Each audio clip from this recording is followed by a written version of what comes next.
दरवर्षी 11 जुलै रोजी जागतिक लोकसंख्या दिन पाळला जातो।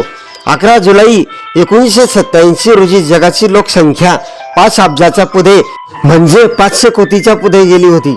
या ऐतिहासिक घटनेच्या स्मरणार्थ संयुक्त राष्ट्र संघाने 1989 मध्ये हा दिवस अधिकृतपणे घोषित केला। आजच्या घडीला जागतिक लोकसंख्या 8 अब्जापेक्षा जास्त झाली आहे व पुढेही वाढत राहणार आहे। लोकसंख्या वाढते तशी जमीन वाढत नाही। वाढत्या लोकसंख्येचे पर्यावरणावर आणि विकासावर परिणाम लक्षात घेऊन नागरिकांना कुटुंब नियोजनाचे महत्त्व पटवून देणे।